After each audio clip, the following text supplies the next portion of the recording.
The most extreme form of bereavement is parental bereavement, and I know firsthand of this pain after losing my baby girl Millie at only 6 days old, with no indication of complication prior to her birth. It came as a complete shock to us. We never got to see her eyes, we never got to hear her cry. As the weeks passed and we were riding the tsunami of grief, those around us expressed how useless they felt. They didn't know that we too felt so useless. We didn't even know what we needed, but I knew at that point I needed to speak out. From Millie's life and death, this podcast was birthed. Little Life, Big Loss, as a safe space to talk about baby loss, grief, trauma, heartache, and hope. A safe space for lost parents to share their stories of their real-life angels. A place for those nearest and dearest to learn about our journeys and to gain a deeper understanding in how to help those who are riding the tsunami of grief. Welcome to Little Life, Big Loss.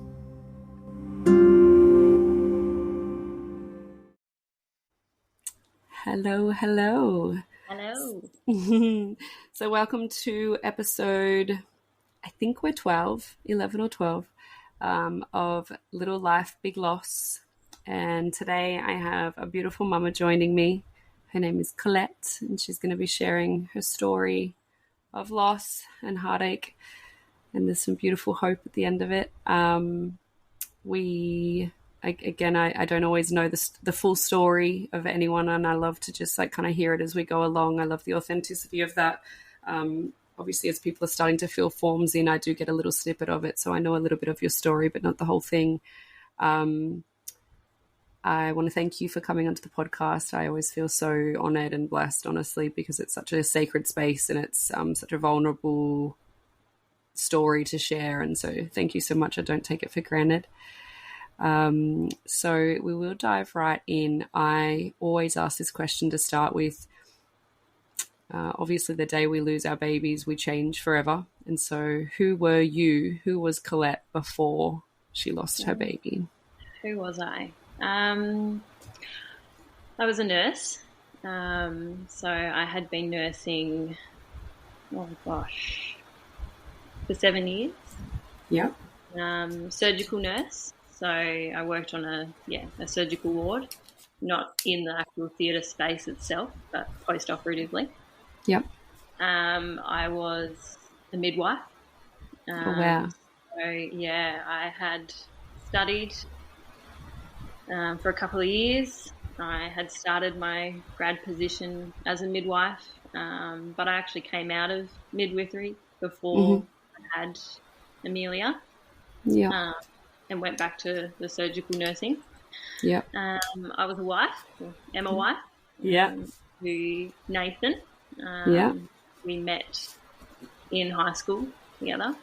Cute.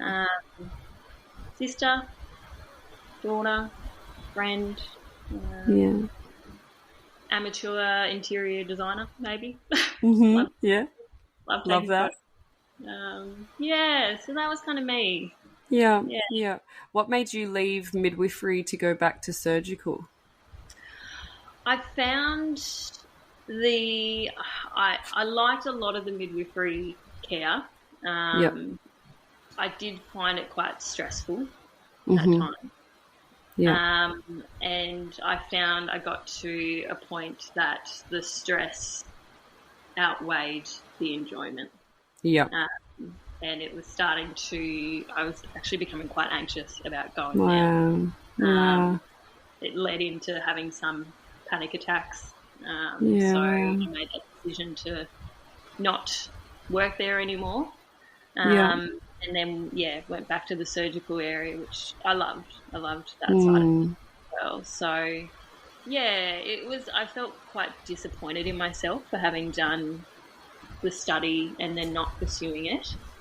But it still definitely helped in my career and now post. And do you think, so interestingly, do you think that it helped in everything you went? I think in this situation, sometimes I've got a friend who's a pediatric nurse and she says she knows too much. And so sometimes that can go against you. So being a midwife, I'm sure it's either going to help you in this situation or it's like, oh, I know way too much now or I've seen too much. So yeah, it was definitely there were pros and cons to it. being able to understand the physiological side of it as well as the maternal side of it did help. But it also, I guess, made me hesitate sometimes when thinking about my pregnancy time. Should I go get checked out? Oh, no, I'm sure things are like, you know, midwifery voice in the back of your head. So it did help. And then after losing Amelia, having that knowledge, I guess, helped me process what had happened. Sure. Yeah. From a medical. Far out. Wow. Yeah. Wow. Okay, so let's go to conceiving. Was your journey to conceiving a hard one? Was it easy? Was it IVF? Was it a surprise? It was actually it was quite straightforward. I was very, very lucky. Very lucky. So it took us only 5 cycles. So I'm very blessed with that. It wasn't a stressful conception. So I conceived Amelia in 2019, a few months after Nathan and I were married at the start of that year. So I think it was September we conceived Amelia. Very, very blessed with our conception in that regard. Good. And then how was your pregnancy? It was very uncomplicated. I made it through that first trimester. Even though having nursed and did mid, I saw people come in having miscarriages all the time. My nursing portfolio was around pregnancy loss before I had. Wow. I cared for these families, and then when I was working in mid, I saw families have stillborns and so even though I went into this completely naive. Isn't that crazy? See it, but you don't think you're going to experience it. So the first trimester, I was a little bit anxious with that miscarriage, higher risk in the back of your mind. I got through that. Bit of morning sickness, all day sickness. That lasted until probably 16 weeks. I actually was very lucky and did an overseas trip to Europe with a few friends when I was pregnant. Wow, how cool. So that was, looking back at that was really lovely to have that connection. Second trimester, lovely, straightforward, nice, strong movements. Everything was textbook perfect. My midwife appointments, everything was measuring fine, everything was great. Got into the third trimester, and again, everything straightforward, no concerns. Until I got to 38 weeks when I went into labour. So you're happy if I go into... Absolutely, every single detail, whatever you feel best, go for it. So 26th of May, 2020, so COVID had hit. Wow, at the end of 2019.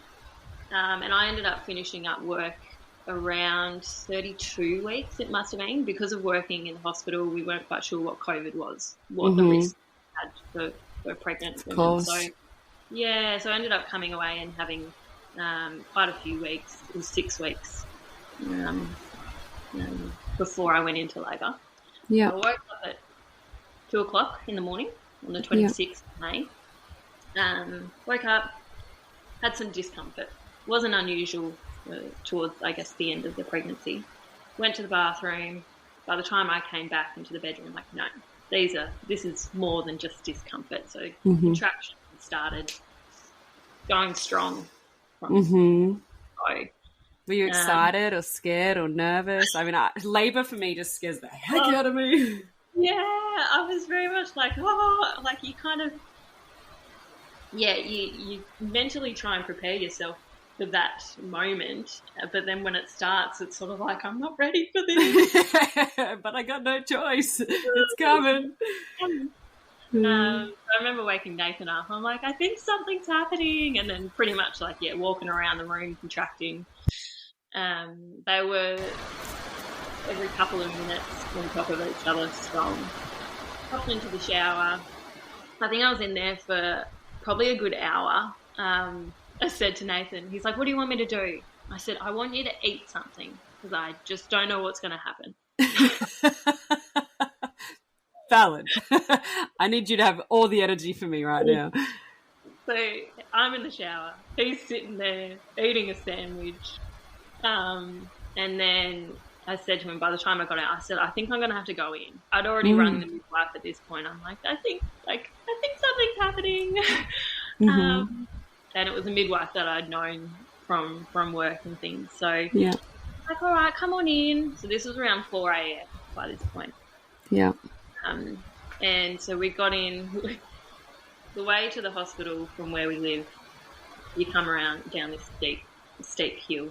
And I remember being over the back of the chair in the car, just screaming. Oh, my gosh. Yeah, so we got there about 4:30 in the morning. Got through security because it was all locked being in the middle of the night. I just knew I was going to walk myself straight up to the maternity ward, buzzed, and I walked straight into the birthing suite. You're like, I know where to go. I know where to go. I'm taking myself here. Yeah. And we were sort of like, okay, what do we do? We're going in here. And as soon as I got into the birthing room, I just stripped myself off naked. I'm like, I just can't have clothes on me. Yeah. So I have this one photo that I said to Nathan and before this all started. I said, take photos. Take photos of labour because I'm not going to know what's going on. So I have this one photo of me, must have been not long after walking and standing over the bed, just, this face of just pure pain and just... Oh, my gosh. Such a beautiful photo. I love it. Oh. So I stripped off, went straight into the shower. They'd done a vaginal examination, so it was about 5 to 6 centimetres dilated in 2.5 hours from waking up. Wow. Yep. So in the shower, and then I was asking for some pain relief. So they gave me sterile water injections. Okay. Yeah, I've heard of that, yeah. Yeah. What's the concept of that? Like, why did you choose that over anything else? I guess it was just a non-pharmacological option to try first off. Yep. And I was getting a lot of back pain. And that's meant to be really good to block your pain pathway in your back. Okay. So the midwives gave me them. Horrible. Absolutely. Okay. Worth trying, but I screamed the house down. And then pretty much straight after they gave me them, I said, I want the epidural. Yep. Get it in. So come back out, hop back up onto the bed for another assessment to see how far I was dilated. And the midwife said, I'm not quite sure what I'm feeling here. So the doctor comes in, the obstetrician, she did an examination and she said she could feel a foot. So baby was breech. Okay. Head down. And she hadn't been? We didn't know. So looking back at it now, I'm pretty sure she had been breech for a long time. But all the midwives that had palped, that had felt, she had felt head down to them. And my last scan was the 20-week scan. So I hadn't had, because I was straightforward and uncomplicated, I had no reason to have any other scans. And here, at that time, a 36-week scan wasn't compulsory or recommended. It was if you're straightforward, if your palps that they're doing, if they're happy with positioning, then there's no need. So I'd gone in thinking that she was head down. Fuck. So that's when things started to turn. Called for a cesarean straight away. Yeah. Breech baby. We don't want to deliver a breech baby like this. And then within minutes, heart rate started to plummet. they called a code, and everything just rushed from there. Got onto the bed. They gave me some medications to try and stop the contractions. And then her heart rate was just dropping. So we rushed to theatre. And I remember Nathan leaving me at the theatre reception area because they were putting me under a general anaesthetic. Oh, shit. So I remember saying to him, like, I love you. Yeah. And, like, I knew it was bad. I knew things were turning bad. Yeah. And so, then the mask went on, and next thing I knew I was waking up in the recovery room, and I could see Nathan at the end of the bed, and I had all these theatre staff around me, and I just remember waking up and I said, where is my baby? I didn't know I was having a girl, didn't know what gender we were having. And the theatre nurse said she didn't make it. Oh. So I went into that expecting to hear, yep, she's okay, she's in ICU, or she's, being careful. But to hear she didn't make it, and I just remember just losing it so much. And we were then taken back to the maternity ward from the theatre area, and she was there in her little cuddle cot with midwives looking after her, and she was perfect. 38 weeks, so she had her umbilical cord around her neck, and that was the reason why she died. So whether or not it was we think it was through the contractions that the cord tightened, and they tried so hard when they delivered her to bring her back, that she didn't make it. How common is this a common, like, obviously you've done you were in midwifery, so you already knew, but like, was it because she was breech? Is the cord, what are the statistics of a cord being wrapped? I'm not 100% sure of the statistics, but it's part of our training. I remember delivering babies, and part of our training was, once the head is out, you need to feel for the cord around the neck before you deliver the rest of the body. And then so if it was, would they cut it? Is that what you would do, or you would? Yeah, help loosen it so then the baby can be birthed safely. So by that being part of our practice, it is common for it to be, I guess, in that position. Fuck.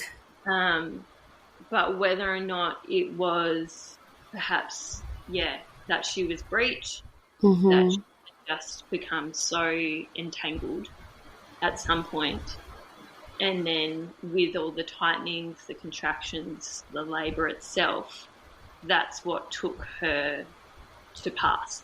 Fuck. So I don't know how long the cord had been there around her neck throughout the whole pregnancy. I'm not sure. But it's whether or not it was a combination of being breech and the cord's position. That's what it took to take. When you first went in, and because this is my question with what happened with Millie, when I had a planned cesarean, and when they went in and they cut me open for the cesarean, they realised that she wasn't in the position they thought she was in either. So they actually thought she was breech, but she was transverse. Why don't they do a scan? Like, when you got to the hospital, why didn't they scan you to see what position she was in? Yeah. And that's it. Like, I remember asking this question over and over again. If I had just had a scan at 37 weeks, and if I'd known that she was breech, I would have been booked cesarean. Yep, or absolutely. As soon as I started, I would have been straight in for a Caesar. Yeah.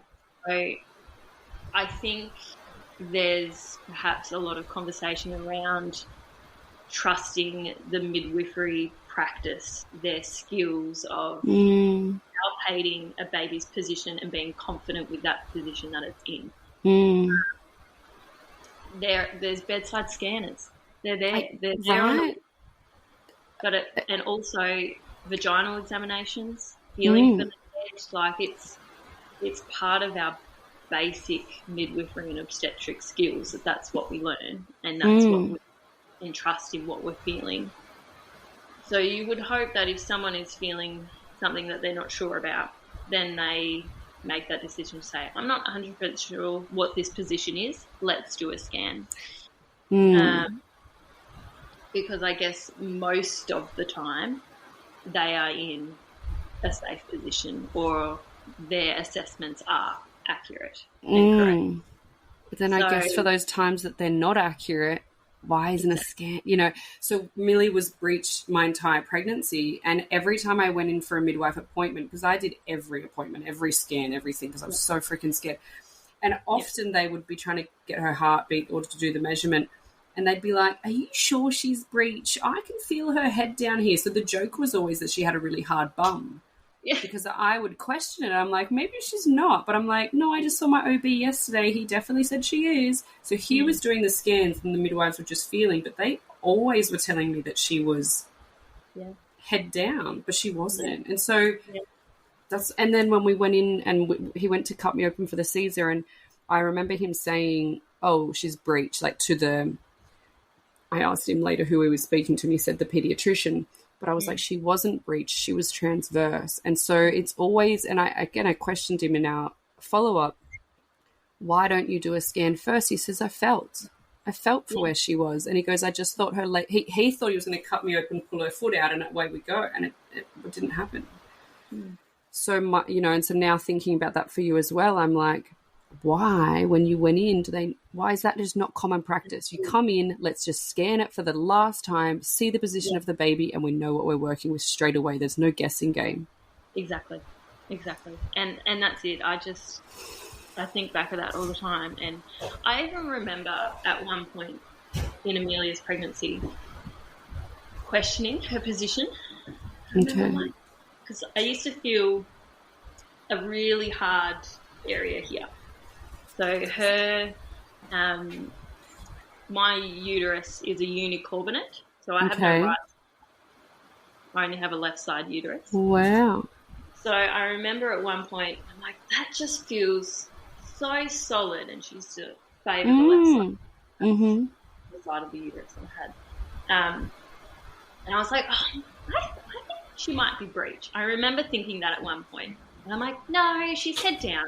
The midwives, they've all the house, been head down. So I put that thought out of my mind until afterwards. And after everything had happened, I'm like, why didn't I just stick to that thought? These are the things, isn't it? Like you go over everything in your mind. If 1,000 times. If that had changed, then she would be here. Yeah. Even when you said before, second trimester, firm kicks or firm movement, you said. And my whole pregnancy, I didn't have that with Millie. And I always thought it was strange. I always questioned it, but I always was told it was fine. So I'm like, now I know firm movements is a thing, Yeah. But I had an anterior placenta, so they say, it's like, it's so hard. But and so you said at the beginning, back then it wasn't, you didn't have to have scans after 20 weeks. Is that something that's changed now, or it's still the same? No, I believe it's changed. So I went through the public system, so I was cared for the midwives through the public hospital. And I believe it's changed. I believe they're now doing a recommended 36-week scan. I don't see why not. Like, for me, I'm just like, I was all for it. I'm like, give me every scan I can. If I don't know, like. And you don't have to. It doesn't have to be a complete in-depth scan where you're measuring all the length of the limbs, or it just needs to be: are they head down? Are they in the position? Just getting those, And can they see the cord on a scan? Like, would they have been able to see the cord had they have done a scan at that point? Like, yeah, there's some scans that they can see. You can see the circulation pulsating through the cords itself. So I have been blessed this year. I have to have Franklin. So during his pregnancy this time round, that was a huge thing for me. I need to know where the cord is. Absolutely. And I went with a private obstetrician who actually delivered Amelia, when she was called. So she was checking the cord's positioning with her scanner. So it can be done. It can be but how accurate. Yeah. So did you have firstly, how was your pregnancy with Franklin? Like, because I was saying to the girl I interviewed yesterday, we were talking about at what stages our anxiety is going to be the worst. Mine was the cesarean, and then obviously I lost her 6 days later. The beautiful girl I interviewed yesterday, her baby died at 4 weeks old. And then, I've had another mum this week who was 40 weeks. And I just I feel like I'm going to maybe be fine during my pregnancy because my trauma came at the cesarean point. So that's going to be really freaking hard for me. Yeah. Where, how did you get to enjoy your pregnancy, somewhat anxious free? Yeah, to a degree. So, I guess jumping back a few steps. So after I had Amelia, I wanted to fall pregnant again straight away. I was just so.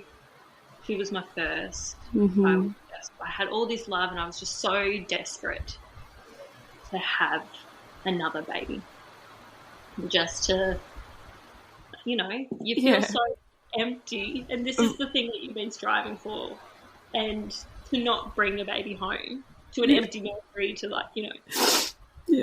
not to have a baby to replace her, because that never happens.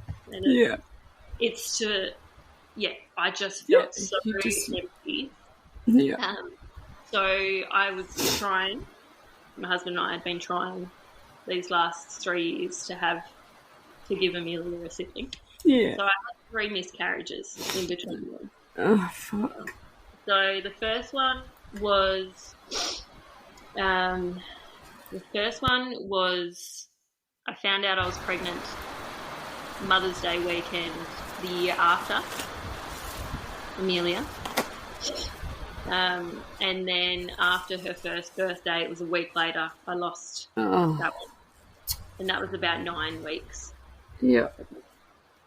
And then another 12 months after that, I had 2 other losses around that 6, 7 weeks. So then when I fell pregnant with Franklin, I thought, here we go. This one's not going to stay either. But I was already in this mindset of preparing myself for another loss. So the first trimester, anxious the whole time of having another miscarriage. Yeah. I got to 11 weeks and I had a huge bleed. Oh. And I remember being at work and I stood up and there was just blood everywhere. Fuck. Ringing Nathan, I'm like, we've lost it. I don't know how it couldn't have survived. There was just so much blood. Yeah. But I got checked out and they did a scan. And this baby is still there. How? Yeah. So got through that first trimester. And then I relaxed a little bit into the second trimester. I felt. Once the movements came in, I actually started to feel more anxious once I could feel. Because once you're in this baby loss space, you hear of so many stories, which is lovely, connecting with so many mums and other families. But you hear of what happened to them, and then I have a voice in the back of my head that's sort of like, So the second trimester, I did feel like I relaxed a little bit. Yeah. And then it wasn't until the third, and I'd finished work, third trimester, finished work, and then I was starting to freak out. I was starting to, we had the cesarean date. Yeah. And the funny thing with Franklin's pregnancy, it was the exact same timing as Amelia's pregnancy. We conceived the same month. No way. Their due dates were a couple of days apart from each other. Oh. So he was booked in for the cesarean on the 15th of May. May, yeah. And Amelia's born on the 26th of May. Yeah. We almost booked him in on the 25th of May. No, that's my operation. Yeah. No. Yeah. My birthday's on the 24th. Uh-huh. Amelia's the 26th. I had him booked in on the 25th. It was so parrot, like it felt exactly the same as Amelia's pregnancy. Like I was reliving everything over and over again. Yeah, like the seasons you would have been in, winter at the time, and yeah. Yes, same time with everything. So bittersweet. I got really stressed towards the end. Yeah. Once I booked in for the cesarean, in my head I was just like, I'm not going to get to that. I'm not going to get to that. What week did they want to book you for? Like what gestation? 38 as well. Yeah. Yeah. So and was the Caesar a choice? I mean, it's what I would have chosen, but was that a choice? Did you have to do that? Were you medically advised? What was the thought process around the cesarean? Yeah, no, it was an option. I could have tried for a vaginal delivery because he was definitely head down. We knew through the scans. Yeah. But for me, I felt like having another cesarean would have actually helped me heal a little bit. Yeah.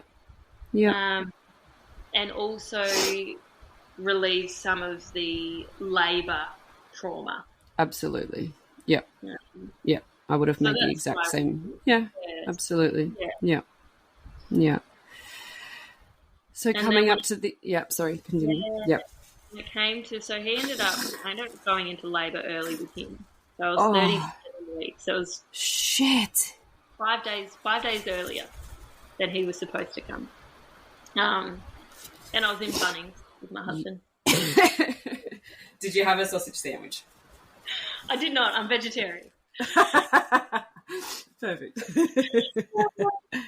But, and look, there was probably listeria in that sausage anyway. Probably. And I remember saying to Nathan, I think something's starting. Anyway, got home. It was like 10:30 in the morning. And I'm like, there's something. And, I rang the hospital and said, I think I'm starting to contract. I've got a book cesarean this week. She's like, yep, come on in. Your obstetrician's actually already here on call anyway. Amazing. So I went in and she was like, you're 2 centimetres dilated. Let's have a baby. Oh. And I was like, okay. So then, and it all, hopping onto the same theatre bed, being pushed down the same corridor. I remember bawling my eyes out as we went into the theatre room, into that space. So it was almost like I was living what Amelia's birth could have been. Yeah. Far out. And I mean, I'm so scared for that moment, like to be wheeled into that same room in that same space, and you had the same obstetrician that delivered, like, and was it healing for you? I do think it was. For my first miscarriage, I had to go back into that same operating room. And that time, that was just over 12 months after I had Amelia. I found that experience quite traumatic as well. And then I ended up needing to have a gynecology procedure a few months later, and I had to go back into that room again. Far, because you live, so you're in Tasmania and you're in quite a small, are you in a small area town? I'm sure you don't have many options of hospitals and theatres and stuff. Yeah, right. Yeah, okay. So I'd been back into that theatre space twice. Wow. Having Amelia. And then when it came to have Franklin, I did find it healing because it was fortunately outcome. Yeah. And it was my obstetrician. She was so beautiful, and I think she cried and was there, and I think it did help. I think it did help being exposed to that environment again. But I think the lead up to it had helped as well, though. My pre-exposure to that space. Sure. Yeah, eased. True. Yeah. Yeah. So we've been offered to go back to the Mater in Brisbane where we lost Millie, and because I want to get all the reports from the week that we spent in hospital with her, and they said, you have to sit with the neonatologist and go over everything first. And I think they did offer that we could do it in a different space, but I know that Dylan doesn't want to just yet, and I'm not sure if he's ready, but like part of me does want to step back into that space because I feel like I almost have to, because it feels surreal still. It's like it's like, did that actually happen? Yeah. And so I think going back into that space whilst will be scary and traumatic and, reliving it, I think it would also be, there were some really beautiful moments in there as well. Like, and it would be like Millie's there. And then when it comes to like birthing again, my GP, like our obstetrician's amazing, and he's been divine, and his whole team is so beautiful. Like they call me to check in, and we've seen them at events, and they come up and give us hugs, and they say, please, when you have another baby, can I be in the room with you? And I know it's so lovely. And my GP though, she has a obstetrics background in midwifery, not midwifery, obstetrics and gynecology. And she said, let me assure you, Rochelle, your obstetrician wants nothing more in this world than to bring a baby in this world for you right now. And she said she knows Drew and she loves him. And she said, I'm not saying that you shouldn't go with him, but she said sometimes going with the same one puts so much pressure on them, and then they can be so over cautious. And so it's just such Dylan definitely wants to go with Drew again. And, but my thought of laying there and seeing him there, like that scares me as well. And that's why I'm like, but it could be super healing, but it's like, you just have to pray for the perfect outcome, it's. Yeah. And that's it. And it's hard to know what way to go. Like, is exposing yourself to the environment and the obstetrician again going to be helpful? But you don't know until you try. Yeah. And so I think it is worth. I think it is worth exposing yourself, at least trying. Yeah. I work in the same hospital, so for me, I had to. Well, I didn't. I could have looked for work elsewhere, but to go back to nursing in that area, I needed to desensitize myself, I guess. So I remember doing a few walkthroughs. I went back to work 6 months after having Amelia, which looking back now, I rushed myself back. Because I felt guilty about being on maternity leave without a baby. And I'm so annoyed at myself now for having those thoughts. But so I remember pressuring myself into going back and walking back through that hospital. Certain corridors, there's a lift that I remember avoiding, hearing code blues. Of course. So I found exposing myself to the environment. It was helpful. Yeah. It was hard. very Yeah. hard. Yeah. But when it came to have Franklin, I felt supported and settled until certain moments that just all kind of hits you all of a sudden at times. Yeah. And yeah, I suppose, how did that even happen? What even happened? Like, I still have, moments With Amelia. it just all flashes back to you, and Yeah. But you're doing amazing things in the space of baby loss. What kind of things have you implemented since? So in the first 12 months after having Amelia, I started writing everything down. It kind of started off as letters to her. So I had this journal that I'd write letters to her about random things. So beautiful. Seeing a bee, or times that I would sit down at the cemetery with her, I'd just write letters to her. So it started off as that, and then I started actually writing things that helped me. So I ended up designing a book, or writing. Ta-da, I have one. Yay. It's actually so beautiful. Like, this is thank you. So beautiful. I am very happy with it. It's I wanted something that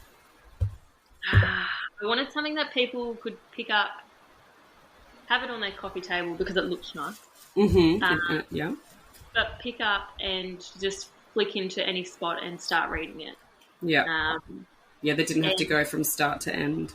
Yeah, but also something that was inviting, something light and airy. So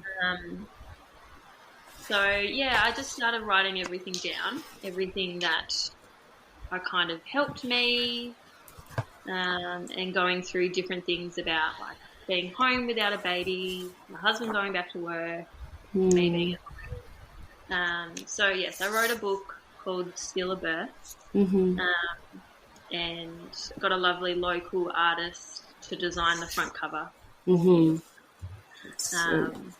The day that Amelia was buried, we had a small, it was just my husband and I at the cemetery.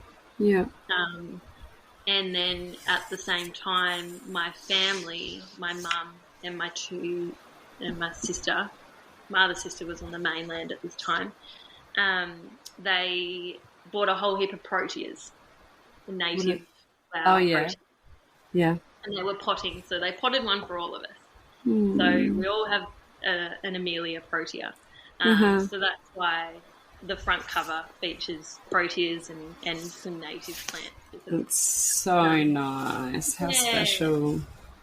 So that was the start of that book. And then last year I did a fundraiser to raise some funds to start making baby loss boxes that can then be donated to my local hospital.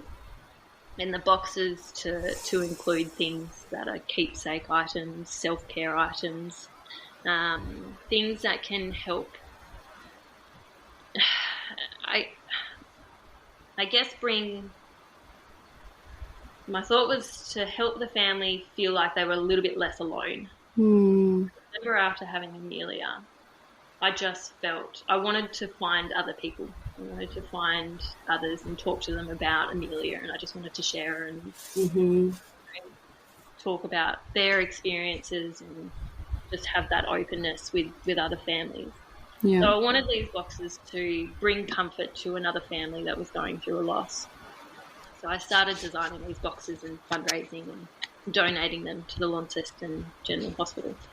So in the middle of this year, I connected with another family that had lost their son, Johnny, in June at 38 weeks as well. So between that family, myself, my husband and my sister, we've actually just started a charity on the rainbow. Yeah. So we make these boxes and we're donating them statewide now. Wow. So Hobart and Launceston. And they've got a wooden photo frame so you can have a special photo of your bub with you. There's mugs to have at home for that self-care side of things. Special blankets. There's a couple of books, resource booklets in there. So there's one called A Little Help from Jack.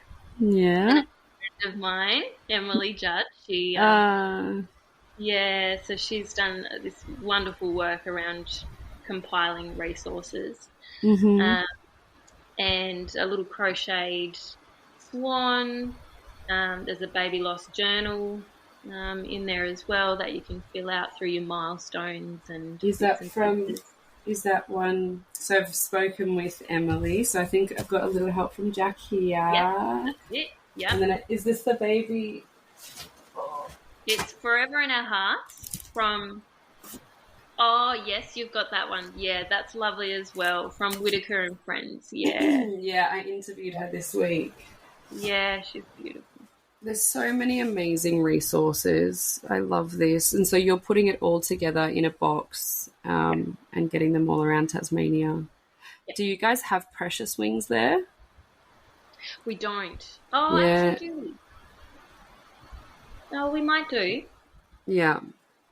Yeah, I'm not sure. We got a precious wings box, but I'm not sure if it's just Queensland or if it's... Yeah, no, we don't have precious wings box. We have a similar group of ladies that donate handmade outfits. No. So Amelia was dressed in this beautiful little dress that had butterflies and things all over it. Okay, yeah. But we have Bears of Hope as well. Here's my little... Yeah. I love it so much. Yeah. I'm actually interviewing, so Amanda Bowles is the lady who started Bears of Hope 17 years ago, and I'm actually interviewing her at the beginning of next year, just after her. So her boy would have been turning 18, and so we're interviewing her. Because I just messaged her the other week and I just said, I'm not sure if you're aware, and I know that your organisation has been around for so long, but just so you know, like, you're still impacting lives so much. I said, like, I take this bear everywhere, and like the photos that I have of like Millie and I holding those bears, and I don't even remember I don't even remember the moment the nurses gave them to me, but I just remember all of a sudden I have these two bears, and I knew the concept, and it was like, one's going to be Millie's, and it's still got Millie's sticker on the back, like her hospital sticker. It's like all coming off, and one of my friend's mums has already sewn her arms back together because I just like take it everywhere. Yeah.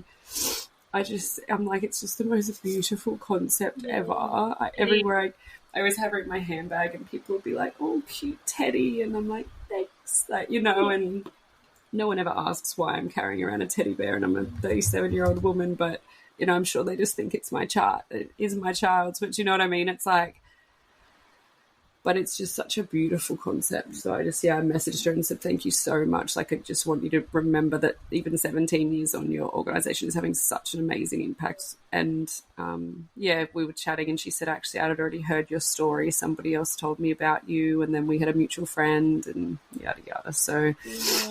And I think we wouldn't have been able to have the time with Amelia without their cuddle cots.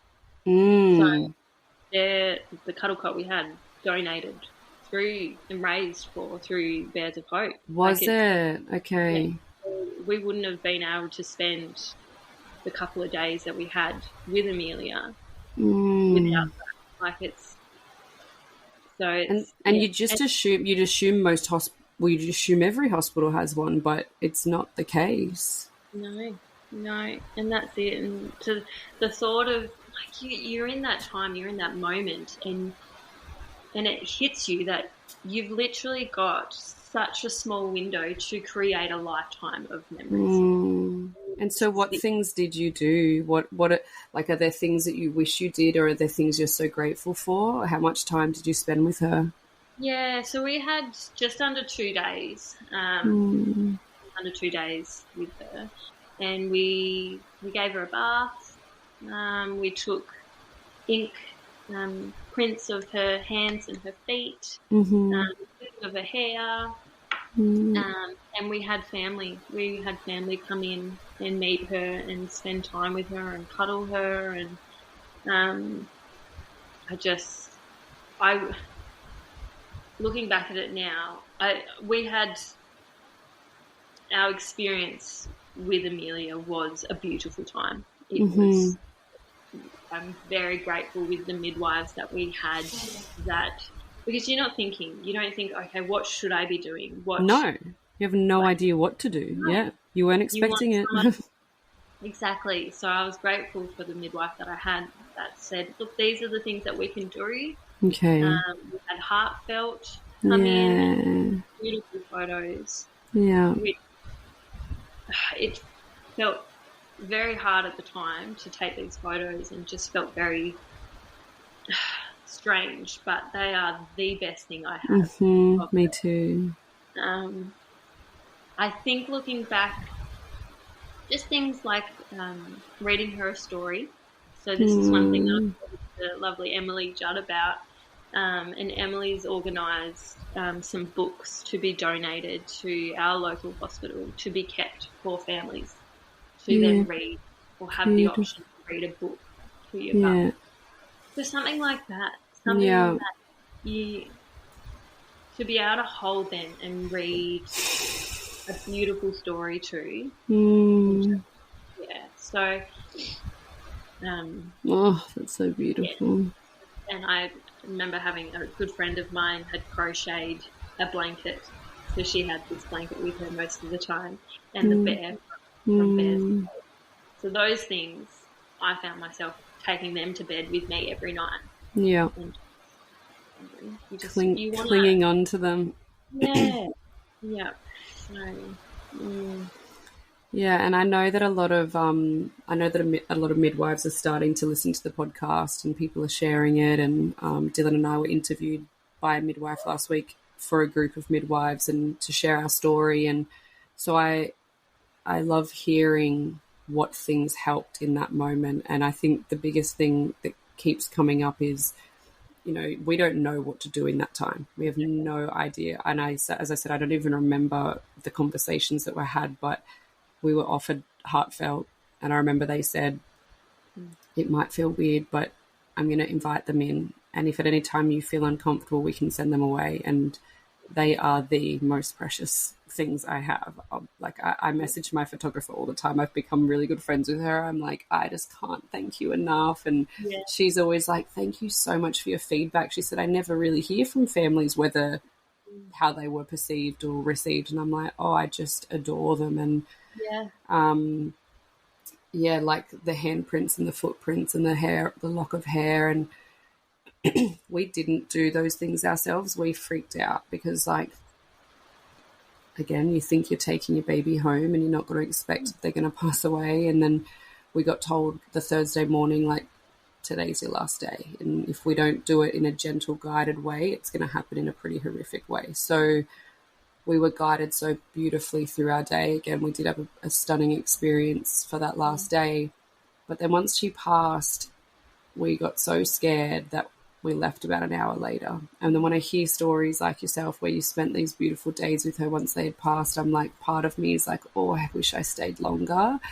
And we were offered the opportunity to bath her, but it felt so odd, And so I had her on the side of a sink, and I was just splashing the water up on her. And we've got heartfelt, took beautiful photos of her hair all slicked back, and but I turned her face to the side because I just was so sad at how she looked, but I just kept telling her she looked beautiful. It was just, and then when we were like, we're going, and they're like, they thought we're going to stay the night, and we're like, we've got to go. We'd been in that hospital for 6 days. I went there from when I'd had my Caesar, rushed to Brisbane, and I didn't leave the hospital for 6 full days. Didn't see fresh air, And so we left, and then, the interview I did the other day, and the mum was saying, they were not leaving the hospital without their baby, and so they left within bassinet, and they took her to the home where they then spent the next 6 days with her. And it's just like you hear all these beautiful stories, and there's no right or wrong, because in that moment you feel you do what's best. But what I think is the most important message is that the midwives give you every option of what is available, and then you make the decisions in that moment of what feels right. And I think, getting to put a nappy on them and getting to dress them and doing all those things that you're never going to be able to do again, I think is just so valuable for a mom and a dad, but that yearning feeling of mothering them. Yeah. And that, I still feel like it doesn't go away. And I think that's why I've thrown everything these last few years into the book and these boxes. It's my way of mothering Amelia. And I guess, like you're saying, you're in that moment and you're not thinking, you have no idea of what to do. So with the boxes, we just hope that they are a way of things like having the blanket, that a thought of just wrapping your baby in this particular blanket, that special blanket to bring home with you. And it's just, and knowing that, there are other families out there that have gone through it, and I think that just helps be a little bit of a light in the moment. But you're right, you can't think. You can't think of, you can't stop and be like, okay, I've got this amount of time, and this practical voice comes into your head, I've got to do this, and this. Yeah. So you're right, that's why we need the midwives, we need the staff to be proactive and gentle at the same time, but educating themselves to be like, okay, what can we do? Let's definitely offer these things. Or say, look, I'm going to do these handprints, you ask for consent, but you might not want to do them now, you might not want to look at them now, but later down the track, so you have them there. Totally. I opened up so I did one footprint because they would be like, do you want to do her prints? And we were like, oh no. And then I was like, oh wait, yes I do. Like we keep going to leave and come back. And then we have this stunning heartfelt photo of me doing a pink footprint of Millie's. And then it took me about a month to open up her Precious Wings box, and I opened it and they had stamped at the bottom, footprint by Mummy. I know. And then Dylan had done a handprint, and her hands were so smushy because so she had no muscle tone. And so the handprint's like this, but then underneath it says handprint by Daddy.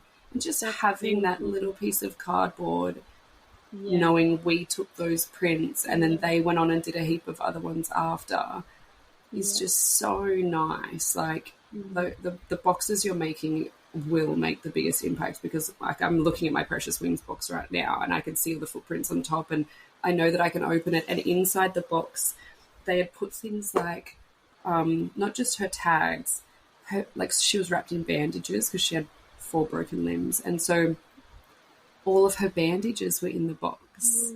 Her little what's the thing they put on to monitor their that was in there.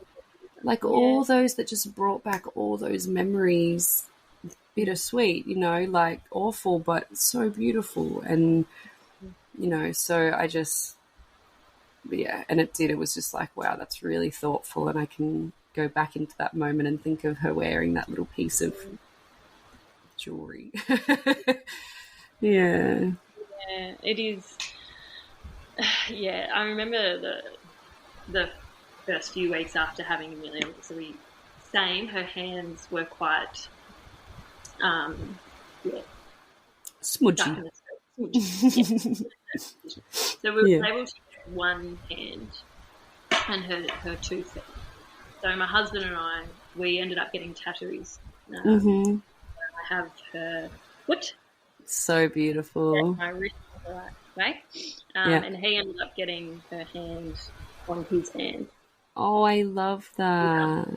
Yeah, so for him it was sort of like holding her hand. Oh, I love that.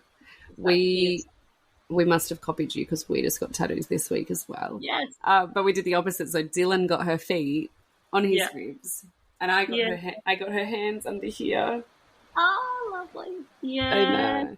But I always wanted her foot. I always wanted the pink foot because it was just like this vision that I just always see the photo.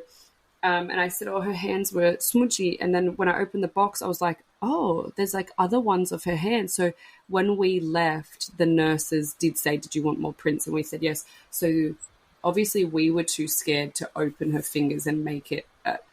But then when I opened the box and they were there, my tattooist was my friend. She was like, babe, those handprints are stunning. Like, you need to use them. And I was like, and so now I always imagine that she's like holding onto my arm or something. But those are just so invaluable, right? Like, you know, that we get to have their handprints. And for you, like, that's so visible, and your husband, that people are going to ask, or, you know, it's this conversation starter. And yeah, it is. And I think I've been very open from the start. I don't know if it's just the person that I am or the work that I've done before having Amelia, but I've been very open to sharing the story and talking about her to complete strangers. So, and it does come up in conversations. People see your tattoo and you're like, oh, what's that? Or when I was pregnant with Franklin, they'll say, oh, is this your first? And I say, no. It's not my first. And then it goes on to conversation, and you can see them being uncomfortable. But I think at times it's them not wanting to upset me. Yeah. I think, no, talking about her is one of the best things. Absolutely. I can do. Yeah. I might cry, but I think if I didn't talk about her, it would be like she didn't exist. Yeah. And I can't have that. I feel like I'd implode.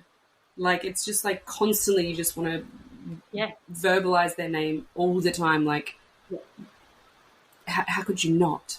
Exactly. I love it. I love talking about her and hearing her name. It's the same, like, if you, seeing a friend and you know they have a child, you would be asking things about their child. So I guess it's our way of normalizing the conversation. Why hide? Why still have birth stories? We still have pregnancy. We still they have features. Like, it's so it's I talk about it all the time. I love it. Was her nickname ever going to be Millie? Because it's Amelia. It was because I love Amelia. It's so, like, obviously we had just Millie, but Amelia is just so beautiful. Yeah. And then I guess from a practical perspective, what were the best things people did for you post losing Amelia, like in terms of support? What things were helpful and what things were not in the you know, kind of days, weeks and months after she lost her? Yeah. I think honestly just checking in, whether it's a phone call, a text message, anything, just knowing that people are comfortable checking on you, finding out how you are. You don't feel so alone.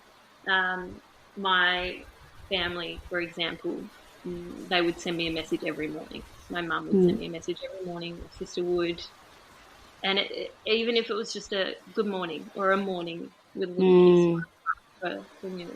Like, it was just something so simple like that went a long way. Yeah. Practical-wise, in the first week, 2 weeks, meals were very practical. Food. Yeah. You don't feel like eating, you don't feel like cooking, you don't feel like doing any of that. So that was definitely very handy, practical-wise, to make yourself grab something out of the fridge and function. Yeah. So that was helpful. I think, and just asking questions, but in a nice, sensitive way that shows that you're actually genuinely interested in how you were doing. Tell me about Amelia. Tell me about, like, if you're comfortable, share with me what happened. So whereas I found some people ignored it. Nothing. Yeah. There were a few people that I expected to hear from, and I haven't at all. Wow. And then you see them, and it's like that never happened. Wow. Didn't acknowledge Amelia at all. That's wild. So I think that's the worst thing to do. And a lot of people say that they don't want to bring it up because they don't want to upset you. Or they don't know what the right thing is to say. And yes, at the time you might be having, some days are harder than others. So you may catch someone on one of the harder days and they may become upset. But I think, to be honest, not saying anything is worse than saying. Yeah. Or literally say, I'm not sure. I don't know what to say. Yeah. I'm lost for words. I'm so sorry. I'm stuck, but I'm thinking of you and I'm here. Yeah. Exactly. It doesn't have to be a massive message, phone call, conversation. Just knowing that you're there is huge. I think, in fact, less is more. Sometimes people do say too much, and it's like the best messages I got during all of that time was, oh my gosh, this is so shit. I'm so sorry. Yeah. I've got no words. And I was like, yep, I'm with you. Like, that was more than anyone trying to justify or whatever. I had a girlfriend take me for lunch last week and picked her up, and we went down and we're sitting in the restaurant, and then she just started crying. And I was like, are you okay? And she said, I am the shittest friend. I said, why? And she said, I've avoided you for the last 4 months. I said, honestly, hadn't noticed. I said, honestly, you could have told me that you've dropped in 6 times. I don't remember anything from the last 4 months. I said, I kind of joked about it, but I said, and she said, I've ignored everything you've posted. She said, I just didn't know how to deal with it. And she said, I feel awful. And I was like, it was so nice to hear it. I was like, oh, it's okay. Like, they said people don't know how to deal. I understand this. And she's got a little girl. And she said, every time I went to reach out to you, I just thought of Maeve, like her little girl. And she goes, I just didn't know what to say to you. And I said, I couldn't tell you. I haven't noticed that you haven't been around, honestly. And she said,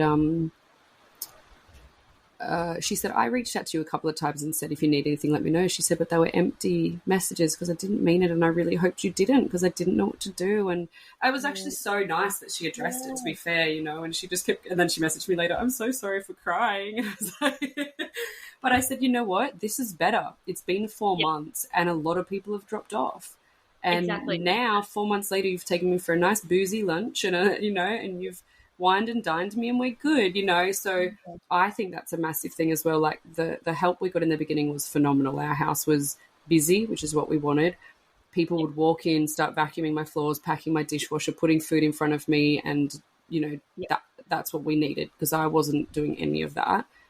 But I always said I'm scared for when the dust settles. I'm scared for when everyone goes back to life and somewhat forgets what happened, where we've got to still live with it every day. And it's getting hard. It's getting harder more than it's getting easier. For sure, that is happening. So, I think the people who are there later is what's so important as well. Yeah, and that's it. The ones that know that it's not just a 12 months of the first Christmas. Yeah. Okay. Yeah.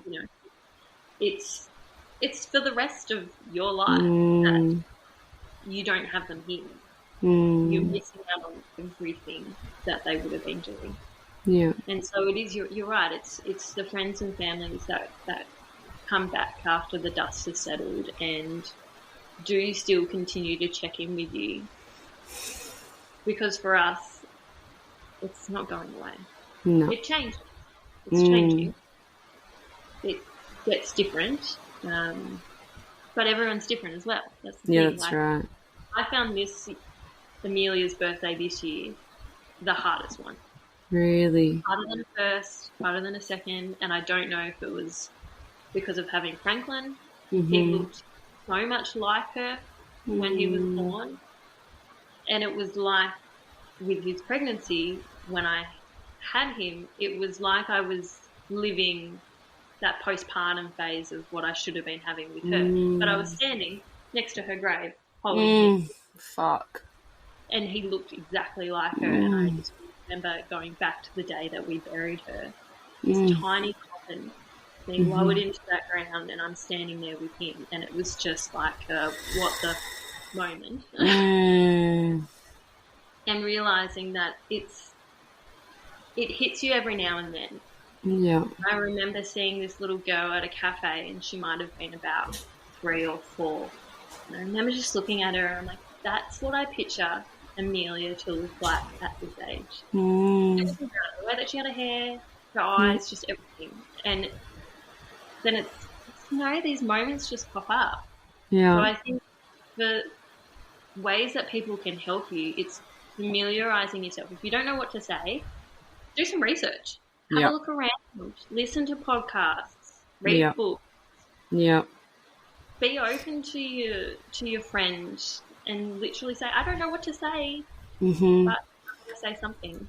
I literally got a text message from one of my best friends last night saying, hey, can we do coffee tomorrow? And I was like, yes, I'd love that. And then I wrote, are you okay? And then she wrote, can I send you a message? And I just knew straight away.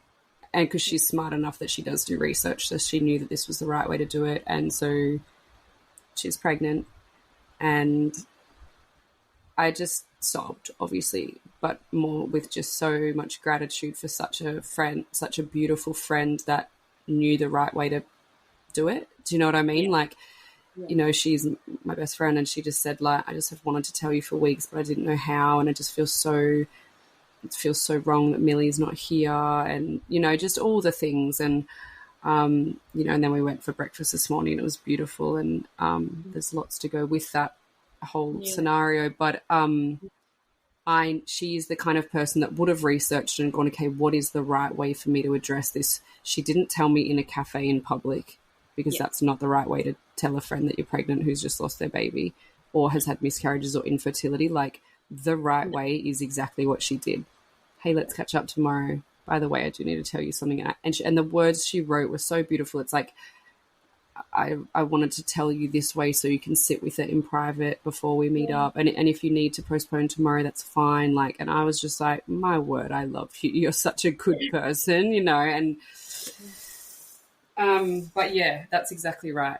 Google how to help a grieving friend, how to help a friend through baby loss. Listen to podcasts, read books, do all the things, because there is so much. There is so many resources out there, which is amazing. It's amazing to see that there's more coming, and that people are starting to become more comfortable with it and talking about it.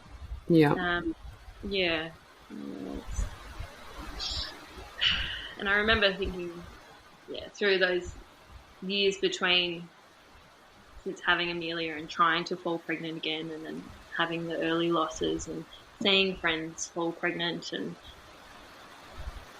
and bringing these babies home. And you just, and that's a whole nother avenue, isn't it? Like, there's so much to it that it's straightforward. You get these,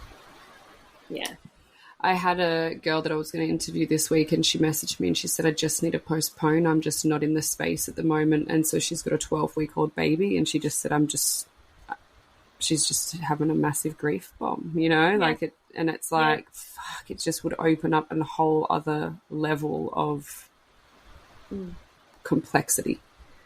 It's it's every possible level. And then, like, you know, like Amanda from Bears of Hope that's interviewing next year, like, her son's turning 18 and it's like, you know, I'm curious, what is it like 18 years on? But even for the fact that obviously she knows it's her son's 18th next year, but, you know, like, I love that that's being celebrated, and how are they going to celebrate that, and what does that look like? And never ending. I remember thinking back to when we were trying after Amelia, and each month is you get your period, you get disappointed, and then you start trying, and in your head you're like, I shouldn't be doing this. I should. baby here. Right. Amelia should be 6 months old, 12 months old. Yeah. And I shouldn't be navigating this grief while so desperately trying for another baby. I just remember feeling so, just everything. Yeah. Fertility stuff and Yeah. grief side of things and Yeah. Postpartum without a baby, you're losing your hair. And I said to someone, I made a joke the other day, I said, my boobs are saggy and I didn't even get to breastfeed. I was like, I'm ripped off. Like, I thought that only happened if you breastfed. I'm like, all the things that happen after having a baby still happen. You just don't have your baby. And so, struggling to lose weight or all these things. And it's like, if I had my prize, if I had my baby here, it would just all feel worth it. And having her was worth it. To the empty nursery. At the moment that we walked through that door without having Amelia there, I remember I walked straight into the room. Mm-hmm. And I wasn't sure what I would do. I remember thinking about it on the way home. Like, am I just going to close the door and just ignore it? Am I going to hide away? But I didn't. I walked straight in there, sat in that armchair that I had. I knew that's where I was going to feed her. That's where I was going to sit, and this was this beautiful space that I'd created for her. And I just sat there and I bawled my eyes out because I just thought of, like, I could see the wardrobe with all her clothes hanging and just cot and just everything set up. Yep. And there's nothing there. And same with, like, every night that you went to bed, I had the bassinet next to me. Yep. And I remember so many times I would sleep with my hand in the bassinet. And I had this little toy, this little bunny that would come into bed with me along with one of the blankets or the bears. And sometimes I would just put that in there and just pretend that I was resting my hand on Amelia. But it's all that side of things as well, like the thought of, what do I do with this stuff? Yeah. What do I do with the clothes and the nappy bag that was already packed with? Right. Legit, of course. I still have, like, I'm in Millie's nursery. Yeah. This is where I record the podcasts now, and it's like it's so set up and for her, and I was able to return a fair bit of. Baby Bunting contacted me and said that you can return your things for free, which is a phenomenal thingy, but we still kept so much of it. But I noticed yesterday I still have a basket here that I'd prepared for the boot of the car with like change of outfits and nappies, and like I'm the most organized freak on earth. But it's like I was just wanting to be the best mum ever. I just wanted to be so prepared and so ready, and I love the thought that you said that, like, you'd have a bear and pretend it's her, because sometimes I lay in bed and I've got a bear that my cousin got made for me with her heartbeat in it, and I just lay there and I just like stroke it and I do pretend it's her, and I think, am I fucking crazy? Like, and like I remember sometimes, especially in those first few weeks when you're still so you've got the belly still, and I remember just so many times just pretending to lay there and just hoping that I would feel a kick, and that like it didn't happen, and then I would go back. Yeah. How many times that I would pretend that she was still safe inside. For sure.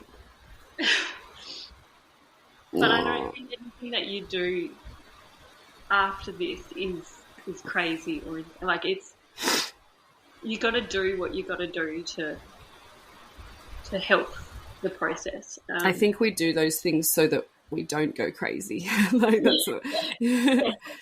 Yeah.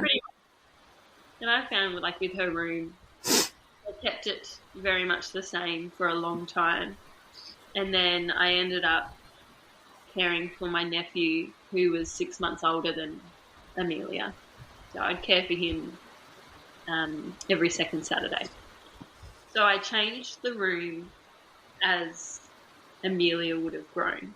Oh, that's beautiful. So that was my way of, at times I'd feel guilty. I felt guilty when I packed up some of her clothes, and I just thought I shouldn't be putting any of this away. These are her special things. They should be staying. But then in my mind, I kept thinking, no, okay, so she would be one by now. So now she needs these things. Oh, that's so sweet. Yeah, I just think trying to grow the room as she would have grown kept her alive. Yeah, that's actually really sweet. Yeah. And then when Franklin came along, is that his room now, or how did? It is. Yeah, it is his room, and I was so torn with that as well. The thought of getting everything back out, setting everything up. Same clothes, same cot, same bassinet. And in my mind, I'm like, what do I do here? Do I get rid of everything and get new things? But my thought was we would have hoped to have had another baby, a sibling for Amelia anyway. Sharing her things with him. Yeah. So at the time when I was starting to put the nursery together, I hated that thought. And I remember sitting there one day just bawling my eyes out. I was putting the clothes in the wardrobe because I didn't want to put the clothes away again. I wanted to put the clothes. I wanted to bring that baby home. Yeah. That baby. But as I was hanging them and folding them, and I just remember that flashback of I've done this before. Fuck. And I packed those clothes away because she never. So it was very much a hesitant, do I put the nursery together? Do I not? And then at the same time, trying to celebrate his pregnancy, not wanting to, I guess, neglect his celebration side of that. But feeling at the same time, they are all such valid feelings because I've already thought of all of those things as well. Like, I'm not going to set up the nursery next time. Like, how stupid I was to, jump ahead so much and da-da-da-da. And, well, at least it's already all set up. I don't have to do anything. And can't believe I brought the pram and, we upgraded the car and all the things. And then I'm like, but our next baby deserves to be excited. Like, I want to be excited for them and I want to have all the things for, like, I want to, do you still do the gender reveal? And I still want to celebrate and tell people when we're pregnant, like, because every step and every part of it is a bonus. And, it's all the things that you're feeling are things that I can only imagine are exactly what I felt already and will feel when that time comes as well. Yeah. And then it's the after side of things as well. I feel guilty about, she's in a cemetery just down the road from where we live. Yeah. And I used to go there all the time. Yeah. I used to take books and sit there and read and just lay on a picnic rug and just, go there all the time and write her letters. And now I feel guilty because I'm not doing that as often as I used to. Yeah. And that's when I feel like your grief shifts. Yes. It's waves. Yeah. Yeah, absolutely. You never know what you're going to get that day. Yep. I actually felt like I wasn't going to cry on your podcast today because I've already cried so much today. I'm just having one of those griefy days and I'm just like sobbing and sobbing and sobbing. And then I get on and I was like, I can't possibly cry anymore. And then, here it comes again. It's like far out. And you think, how have I not run out of tears yet? Yeah. Yeah, I know. I've run out of tissues and toilet paper, but the tears keep coming. Well, it has been so lovely chatting to you. Thank you so much for having me. You're welcome. You are a wealth of knowledge is not the right word, but just like your experiences and every podcast has been so different, obviously, but it's just been so nice hearing all the different facets. And I think you should be so incredibly proud of your beautiful book. It truly is so stunning, and the charity and the boxes you're making and the impact and all of those things. And I see that, it's just like Bears of Hope, in 18 years' time, you're still going to be impacting people's families. And I think that's so lovely. Oh, thank you so much. Thanks so much for having me. You're welcome. And I'll put all the links to everything in the show notes so that people can click on it and see everything that you're doing. Lovely. Thank you. You're welcome. Lovely to talk to you face to face. I know. I'm sure we'll chat so much more. Yeah. All right. Bye, lovely. Bye. Bye.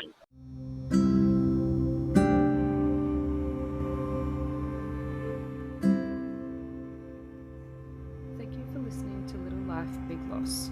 If you are here because you have experienced baby loss recently or a long time ago, I'm so sorry. I know this pain will never go away. My heart breaks with you. This is a pain no one ever expects to endure. Or maybe you are listening because you have just found out your baby is unwell in utero, and now you have some really hard-hitting decisions to make. I am, again, so sorry. These are decisions no parent should ever have to make. I hope these podcasts can lighten the load just a little bit in ways to help understand what the road ahead might look like and what your options are. Remember, you always have options. It is your body and your baby. If you have never experienced the loss of a baby and you are here to learn, thank you. We want to be heard and listened to. You will help someone somewhere with the knowledge taken from these podcasts. If any of today's conversation has triggered any uneasy emotions for you, please contact Lifeline on 13 11 14 or lifeline.org. Another organisation working specifically with pre- and postnatal depression and anxiety is Panda. You can find them at panda.org.au. And remember, postnatal depression and anxiety does not discriminate. It can affect both men and women, mums and dads. Please seek help from your GP, a psychologist, your local hospital, a midwife, obstetrician, Lifeline, or Panda. Thank you again for listening. I love you and miss you, my Millie.